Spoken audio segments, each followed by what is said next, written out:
Hi everyone, and thank you so much for tuning in today to watch this episode of Past Conversations. Just before I introduce the two people that I am speaking with today, I want to take the time to say thank you. And I really do mean that. It's a big thank you from me to all of you. About a year ago, I had not quite an epiphany, but a bit of a little idea about Past Conversations, what it could be and what I could do with it. And here I am a year later.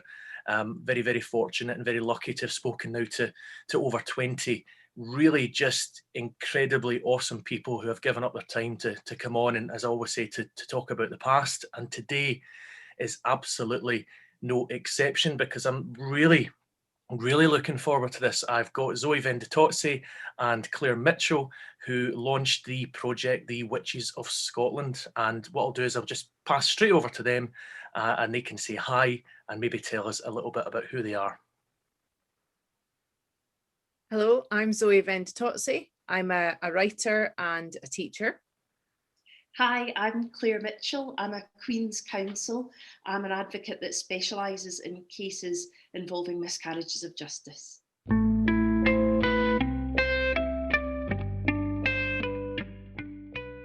First question, guys, is about your sort of memories of studying history at school. Is there anything that sort of stands out for you?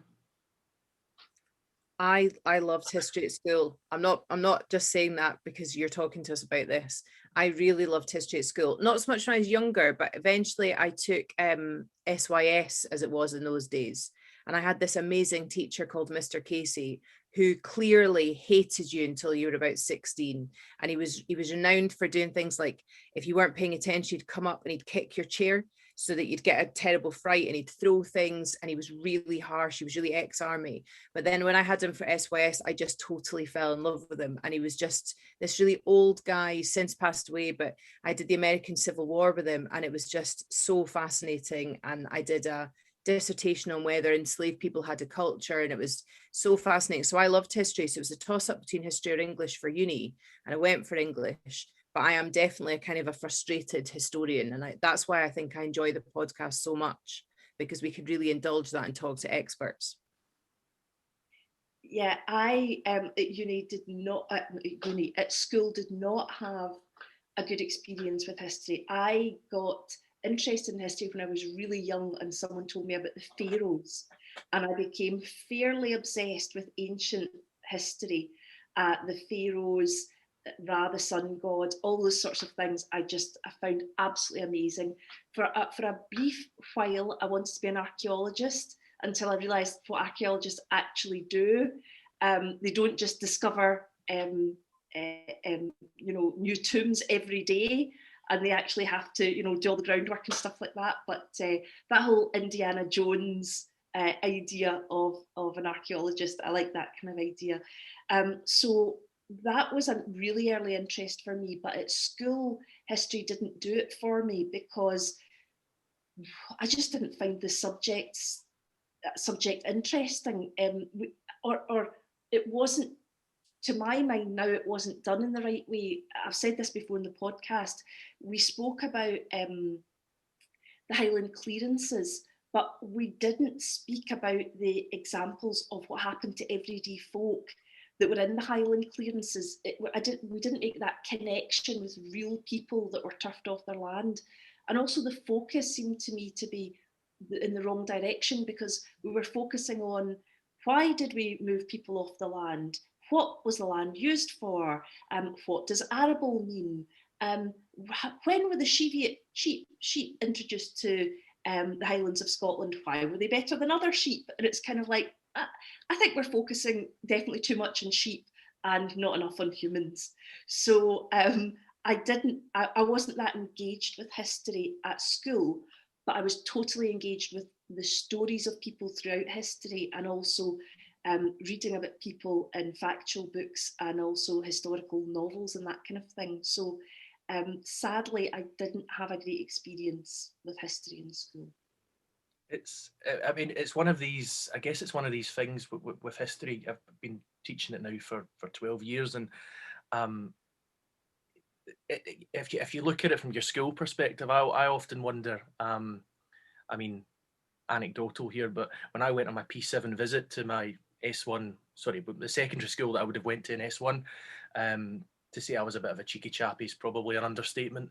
And I remember very, very vividly going into the history class, and God love him, history teacher, he put a real effort into this lesson, and he was probably really excited that, to try and sell the subject and whatnot.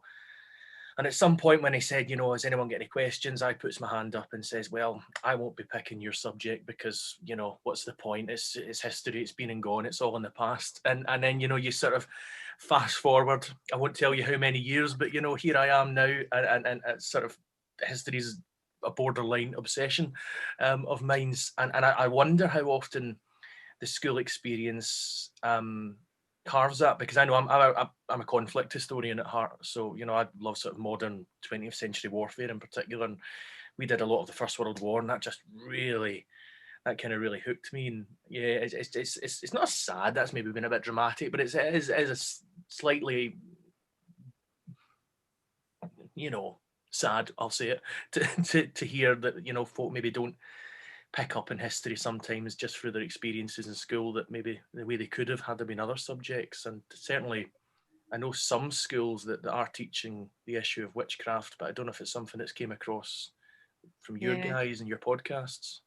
I think one teacher's been in touch with us from a school in Scotland to say that they were teaching it, and I'm really glad to hear that, because I think English, because I'm an English teacher by training, so I think that English and history sit so neatly together that for me, what made me really enjoy history was the fact that I was reading books like, for example, say Pat Barker's trilogy about the First World War. And then that just, the connection, like Claire's saying, the true human stories with what happened. It's not really about dates, is it? It's about how humans experience life and what happened to them, and then the impact that had down the generations to us now, And I think when you make that connection, it just becomes so much more alive. But young people don't necessarily join the two bits up together. I got a cover period a year or two ago, it was probably 2 years ago now, where I was working with a higher English class, and they were doing The Crucible, which is, of course, Arthur Miller's play about the witch hunts, and really it's about McCarthyism. But I sat and I said to them, and do you know about your own history of the witch trials in Scotland? They had no clue whatsoever. So to be able to tell them about that, I could see they were making a bit more of a connection. I think that kids love the sort of the drama and bloodshed and the gore and the horror, and you start telling them that, they're totally into it. So I think a lot of it is about the way that stories are told. I think that you can really switch kids on with that. So instead of your Cheviot sheep, definitely more about the horrors, I think, and then classically coming around to the more sophisticated aspects of history. Well, I mean, can you imagine if someone had said to you at school, do you know the history of witchcraft in Scotland? Immediately, everyone would just stop what they're doing and look up. They're like, interesting. Yeah. It's a topic, as we've said before, it's a topic that absolutely fascinates people. And some people are pulled in by the more spooky aspects of these things. And as a young goth, as an old goth, as I am, still interested in those sorts of gothic aspects of the ideas of witchcraft and stuff like that, but also really, really interested in the actual stories of people. So you get to hear about people in your area that were involved in witchcraft trials. I always remember the lady that we interviewed on our podcast about the Salem witch trials said she's amazed and fascinated when people come over from Scotland to find out about the witchcraft trials and they don't know about their own. And that seems to me sad as well, that we don't know enough of our history, in particular because so many of the people that were killed were women, about 84%. There's a particularly Scottish women's history that we're, I don't think, engaging enough with. I think we will discuss more of this later on, but my take would be you're perhaps at the victim of all this sort of, maybe, I don't know whether it's Hollywood sort of glamorization of the subject, but yeah. I know personally speaking, for me, somewhat embarrassingly, I knew relatively nothing about just witchcraft in general as a historical study. It wasn't until I was at the University of Glasgow studying for a degree that there was, at that time, I think, was it called now? medieval witchcraft and folklore. It was a module you could study, and to say I had my eyes opened would be an understatement. I really couldn't believe how I didn't know so much of this at an earlier age. It was a real sort of shock moment for me. Yeah, we knew nothing really when well, Claire, I won't say you knew nothing. You maybe did know stuff. I knew nothing at the beginning of this. Like, Claire wrote me into it, and I was like, yeah, that's really interesting. I knew there were witches. I knew there was witch trials, certainly, and there was executions, but that was it. No idea of the scale of numbers, no idea of what the setting was in Scotland. Every time we interview somebody else on the podcast, I learned something new about it, you know, and it's really fascinating. There's so many historians that are doing amazing work, uncovering things all the time, you know, finding new documents that haven't been looked at before, and it's really fascinating. So it's just so much bigger than I ever would have perceived it to be before this.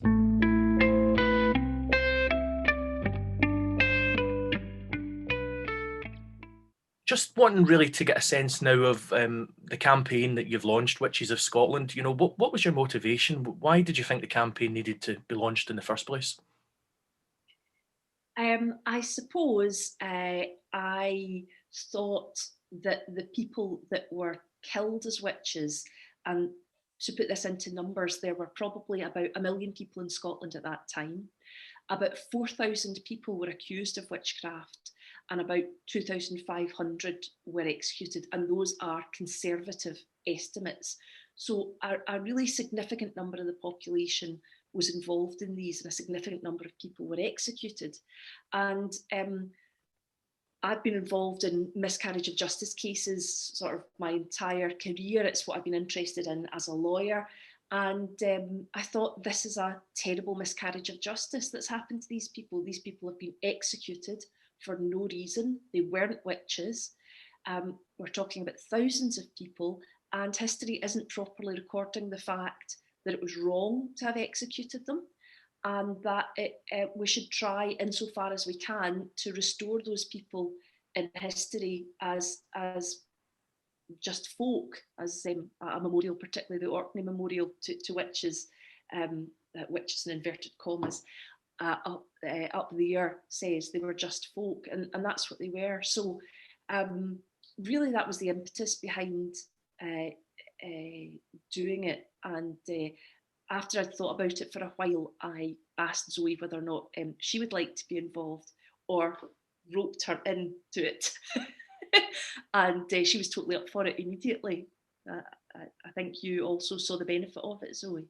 Absolutely, yeah. I think once you hear some details about it, you just think to yourself, well, why do I not know more about this? And why were we even really thinking about this? Like, it just seems really obvious and straightforward to me that we give them a pardon and apology, and that there's a memorial for them. It was a really, really big thing in Scotland, and there needs to be more education about it, and there needs to be you know, I've said this before, but there needs to be a reckoning about the thing that happened, so that we don't repeat the same mistakes. And I think that we're often at the moment in real danger of not doing something on the scale of the witch trials, but we're definitely so quick now as society to say, well, we condemn that group, or this group's problematic. Or, I mean, you just need to look at the changes that were made.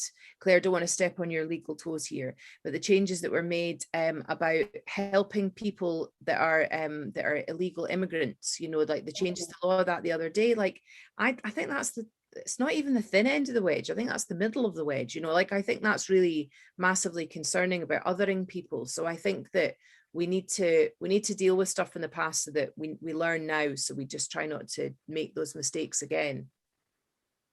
I mean, that sort of, we need to learn from our past so we don't repeat our mistakes, sounds cliched, but it sounds cliched because it's true, because every society think they're doing really, really well. And the fact is, there are things in history that repeat themselves, things like wars, conflict, internal conflict, othering of people in society, and it always ends up very, very badly for the most vulnerable people in society. So I think trying to take a stand to say, this terrible thing happened to a vulnerable group in society. It did so for a number of reasons, including conflicts that were going on in the state, people living in poverty and wanting someone to blame, the structure of Scotland at that time, the underlying misogynistic views that women were lesser than men, that they, as John Knox famously said, were the port and the call of the devil, because it was easy for the devil to get into society using women because they were weaker intellectually and morally, and that's how the devil got into society, and how women were able to be corrupted by him, but men as a generality weren't. So there are so many underlying lessons that we can learn from these things, where we can go forward and try as a society to do better. But I think it's important that we do go back and acknowledge what was wrong. We're not changing anything for those people, but we're actually changing things, and hopefully for the better for ourselves, because we've stood up and we said, this is wrong and we can do better, and give us that aspiration. And how has the response been? I know certainly I came across you guys on Twitter and I was really blown away by you know what you've done and what you've managed so far. But if you were to kind of sum it up, how do you think people are responding to the campaign? I think the response has been really positive. We've had take up or uptake from people all over the world, huge in Scotland, but also sort of in North America and Canada, right across Europe. We've actually had things like in Catalonia, there's a historical magazine there. It's like kind of the state historical magazine, and they got in touch with us and said that they'd been inspired by our campaign to launch their own campaign that hundreds of academics and historians signed. And because it's like a big government funded magazine, it was like a really big thing that happened, and that was really lovely. So it means it's reached a kind of a tipping point with some people, that they see that we can sort of affect a campaign, just the two of us here in Scotland. So I think that's really nice to see that. I think we've had a very, very small amount of criticism, but it's been from people, men, unfortunately, for the most part, who have basically kind of taken this really like ridiculous, laughable stance, I think, of, oh, you're rewriting history. One guy said to us, are you going to look for a pardon for Mary Magdalene? And we were kind of like, well, I mean, I don't think that was in Scotland. I'm not sure what the legal basis would be for that. And another guy got in touch and said, are we going to be asking Italy to apologise for the Roman invasions, which, you know, is just daft. You know, I think it's provable what happened in Scotland. It's within not that long ago in history. I know hundreds of years seems like a long time ago, but not really in the grand scheme of things. And it doesn't hurt anybody. Nobody's paying us to do this. We don't get paid for anything. It's cost us, basically. So I don't see what the harm would be for anybody to let us just work away, basically. I know someone did say, how are they getting legal aid to fund this? And I thought, what? Just let's be absolutely clear. We're doing this because we think it's important, but nobody is paying us anything. We just work on it as a project. But as Zoe says, it's great to see that so many people have taken it up. And what we're also delighted to see is that there's so many people, again, mostly women throughout Scotland, who do independent academic research, who go away to their local kirk and look out the documents, look out the books, read what happened. And we've had some inspirational women on the show who have already spoken about the work that they've done, and indeed more to come.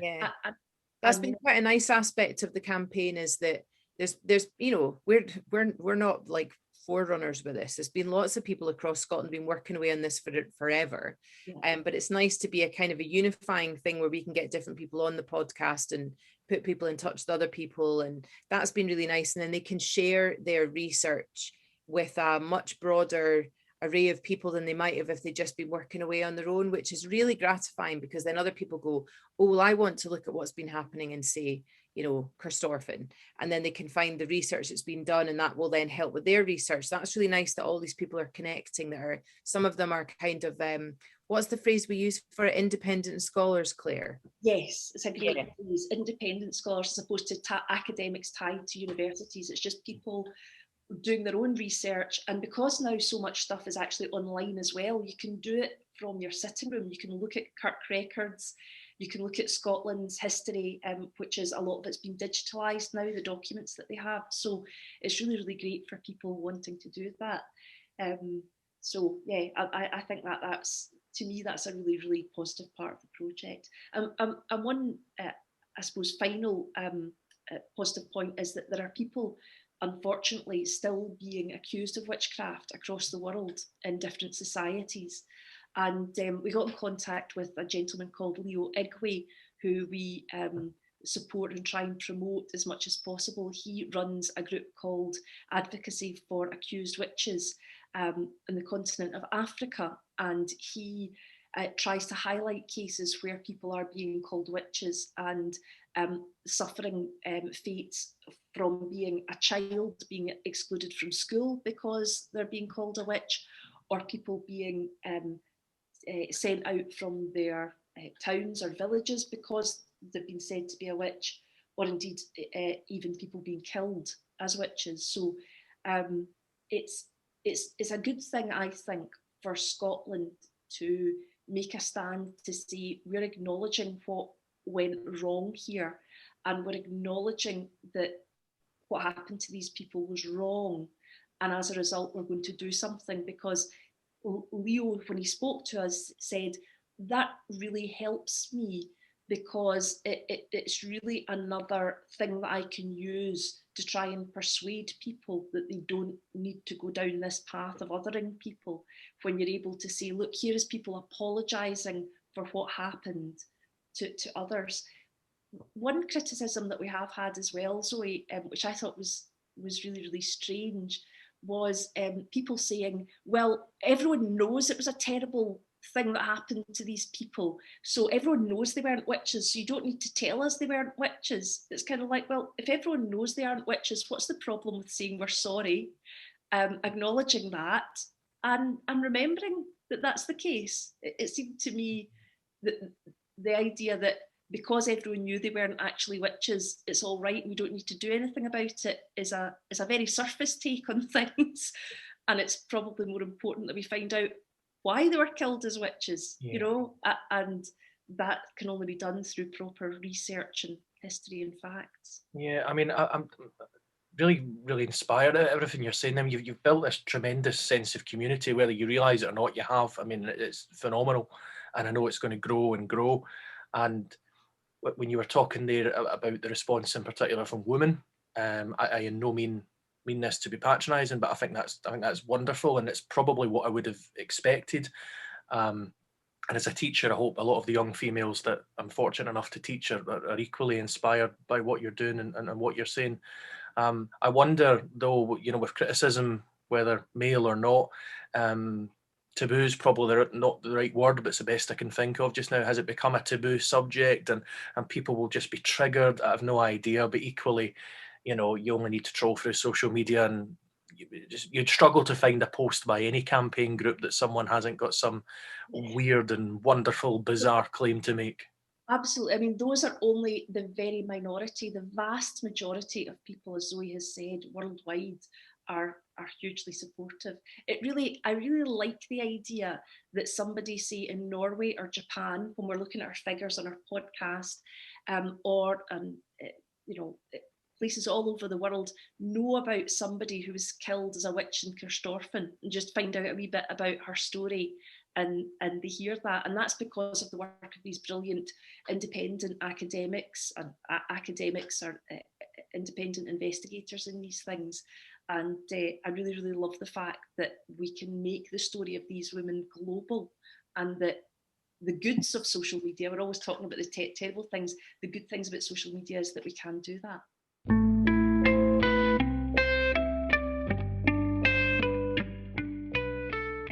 I wonder if it's inevitable with the subject matter that you're involved with, that there could be certain maybe stereotypes or popular narratives that just surround witchcraft in general. And I wonder, are you having to sort of fight against that? Is that something that you're actively having to kind of, I guess, dispel theories and myths and preconceptions of people? Yes. There are some myths. We've actually just interviewed somebody with some really great and interesting sort of myth busting sort of angles about things. I think the biggest myth, it isn't so much about sort of the pointy hatted sort of evil, witchy sort of stereotypes, like the Halloweeny stereotypes, that's actually less of a problem. It's more sort of subtle than that and a little bit more difficult to unpick. But a lot of people that are, or a fair amount of people that are supportive of the campaign would describe themselves maybe as being modern day witches. And there's a wee bit of a sort of a tangled understanding that the witches, that's in inverted commas, that were accused and were executed were pagans and were executed because they were, you know, wise women, or they were healers, or they were midwives, or they were red-headed or left-handed, or had 3 nipples, or, you know, something like that. We have said before, the evidence suggests, the evidence supports, it's not just suggests, the evidence is that there were, of course, some women and men that were accused and or executed that were midwives or had red hair or whatever. But the biggest unifying factor for the people that were accused of being witches was that they were just people. Like that, literally, sometimes it was just the most random sort of odd things. We've looked at cases where people were accused because they owed people money, or because people owed them money and they didn't want to pay it, or because they were really tall, or because they had limb differences, or because their son-in-law wanted their land, or, you know, like cases like, you know, there was blame apportioned to somebody because a cow went dry, or because the crops weren't good, or because the weather was bad, that sort of thing. But it wasn't really because there was this kind of pagan lifestyle. That everybody really in Scotland at that point considered themselves as a Christian. So they were Christians, and quite often Catholics were targeted because it was very Protestant. And that was a way of sort of dealing with people, or frightening people, or threatening people to stick with Protestantism over Catholicism. But mostly what people were accused of was because they were just, in some way, they stood out in some way, or they were odd, or they weren't liked. We have found one thing recently with a recent guest we've had, which is one of the 4 proofs of witchcraft, was if you were quarrelsome. And one of the phrases that was used was a quarrelsome dame, meaning if you were a woman who might argue with people, or, you know, sort of be sort of quite strong in the marketplace and say, no, I'm not paying that for that, or that wasn't good, or whatever. And that could be one of the first accusations, was that you were difficult, you're a difficult person. And when that was put to men, often the men could kind of say, how dare you? I'm a man, how dare you suggest that? I am sound of mind, and if I have an issue, then there's, you know, it's for good reason. Whereas women, you'd be able to say, oh, you're being a difficult woman. And it was, you know, it's what Claire said earlier about John Knox, because women were seen as being so kind of weak and inferior, there really wasn't an argument against it. So if you're mouthy, then that would be enough as a woman to kind of go, well, you know, and if you argued against it, it just proved the point, really. So that to me is really the most interesting part. And I think where a lot of people, women in particular, connect with now is that they see themselves as maybe being a bit, you know, maybe a bit difficult or a bit mouthy, that might have included them in it. But the most unifying thing was that they were just people, and they were in the wrong place at the wrong time, or they'd annoyed somebody or something like that. So how important, if you can put this into words then, is it that these people who were accused historically or executed in the name of witchcraft, how important is it that they do receive an apology and a pardon? I think, for me, history should be properly recorded, and people should get justice. And I don't think there's any time limit on justice. Some historians that we've met said, well, you shouldn't pardon people because you shouldn't change the past. My entire job is about changing the past. My entire job is dealing with people who have had something happen, who want something else to change. That's why they're involved in a court case. That's why they bring an appeal. That's why they're involved in these sorts of things.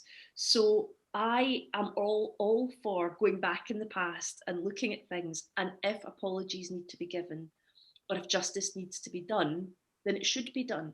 Why should it be that these people go down as recorded in history as witches?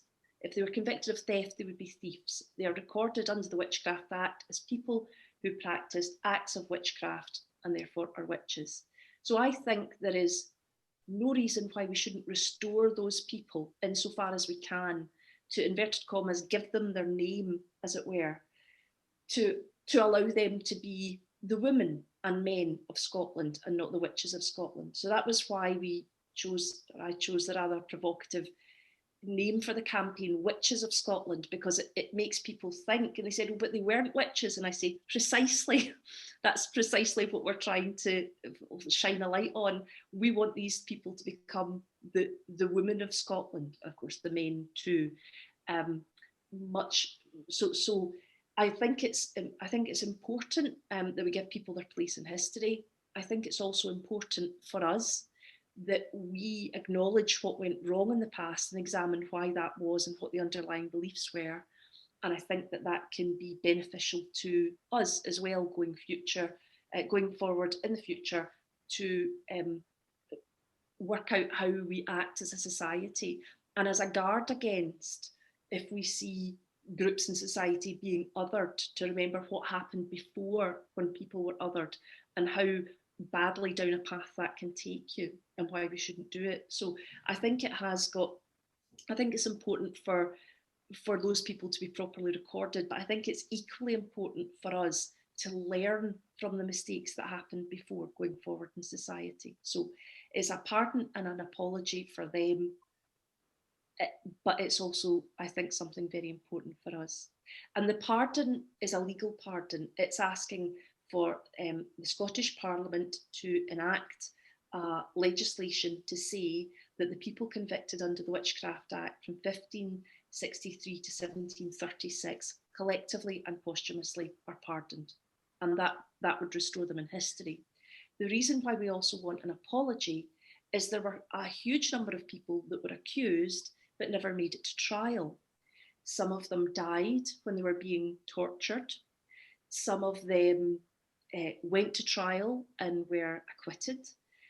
Some of them were excommunicated, we found out. Some of them were banished from where they lived and had to go somewhere new and be an outsider there and have all the difficulties with that. And we wanted to include those people as well, because those people's lives were ruined as a result of the witchcraft accusations, because you would have stood trial for your life.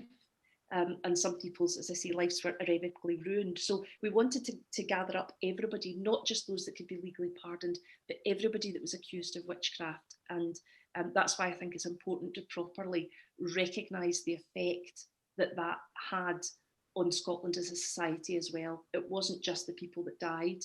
It wasn't just the people that were accused. It was their families. It was their friends. It was, quite frankly, the thousands, tens of thousands probably, of extra people that would be alive just now if many women hadn't been killed as witches in early modern Scotland.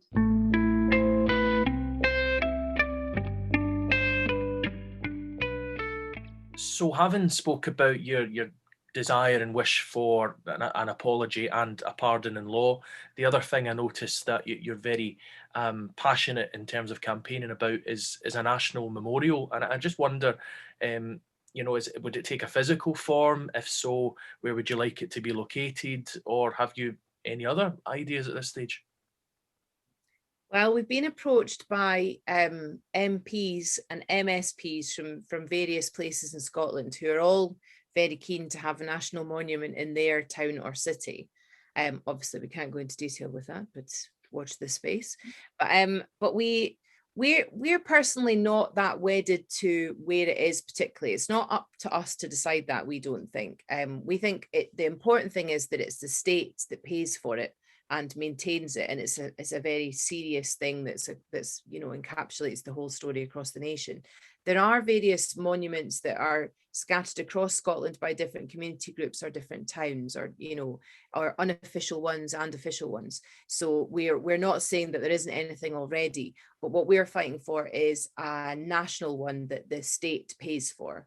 I'm not really bothered where it is. I just want to make sure that when people come to Scotland to visit it, they're able to see it and that they understand. We think that representation is really, really important, that that's there and people can see it. But I think also it's really important for Scots to just see it as a thing that explains a little portion of our history, that it's really important that we know about our own history. So I don't mind where it is, or you know, I'll be lying if I said I don't care what it looks like, because I do care what it looks like. There have been various examples recently of monuments that have been awful. So I don't want it to be some sort of like winsome looking lassie with her skirts all blowing, kind of like looking forlornly. I don't want it to be something like that. I want it to be something that's strong and striking. And there are really good examples of that. The one in Norway, is it in Norbro, Claire? I always have to ask you this. No, it's Oh, can't remember. I have to look it up. I will provide you if you want to give people a link to it. But that's amazing. That was a piece of artwork. The part of it I particularly like is by Louise Bourgeois. She made this piece of amazing art, which is really striking and isn't a person. But it's more about making you visiting it think about what actually happened. And hopefully Claire and I can travel at some point and we can go and actually have a look at that in real life rather than on the internet. But I mean, Claire, maybe you want to talk about your innocent tweet that you sent out. So I'm sitting, not causing any trouble for once in my house on a Sunday night, and I thought we just interviewed a number of witch hunt museums, and we had interviewed the Danish Witch Hunt Museum, and they had, in comparison to us, a very, very small number of witch trials, thankfully. And we had interviewed the Salem Witch Hunt Museum, and we had also interviewed the Iceland Museum of Witches and Folklore, which recorded their history. And of course, Iceland's a very, very small country. And I thought to myself, even smaller countries than ours that had much, much less of a history of witchcraft trials and accusations of witchcraft, they've all got museums. So I just thought, I wonder whether or not there's an appetite for it. So I just tweeted, if there was a museum of witch hunts in Scotland, would you come to it? And it went crazy. My phone just kind of blew up. We were getting hundreds of retweets, thousands in fact. And I was being contacted by people in the tourist industry, contacted by academics wanting to be involved, contacted by historians. And as Zoe said, she said, Claire, we're not actually going to build a museum now, are we? I was like, no, it was just a tweet. I just wanted to see whether people were interested, but they are very much interested. So the idea of the National Memorial, all I really mean by that is something which is made by the state and maintained by the state, because it was the state that was involved in the prosecution of these people, and we're doing it as a whole. Some of the most touching monuments I have seen are the individual monuments that people have put up and caringly looked after in local areas. The Orkney one that says they were just folk, I think is probably my very favourite. That's what just says in the Orkney language, the word just is spelled CHEUST, so it's just folk, the way they pronounce it with a CH, and it's absolutely beautiful. But I would also like something which encapsulated an apology and a monument to all the people that were killed. And so there are now discussions ongoing between people about having some kind of visitor centre, museum, if that would be possible. And if a national memorial was such a thing, if you had a national museum, I know most museums are private, but maybe something like that, something which would educate and inform at the same time. So yeah, I'm with Zoe. I don't mind what it is, I just want it to exist. And I have some pretty strong ideas about what it shouldn't be. And what it shouldn't be is about pointy hats and torture devices or naked statues of women. Thank you. Yeah. We've had enough of them. I mean, I'm in no doubt, if you guys put your mind to it, you can anything you want. And I actually remember that tweet when you were saying that, and I think I was one of the thousands of people that retweeted it and probably quote tweeted and said, yes, this, get it opened, hurry up. so well thank you. Guys, thank you to both of you. I'm really incredibly grateful for the time that we've spent speaking today. It's been an absolute pleasure, and I really do wish you every success as the campaign moves forward. Thank you so much.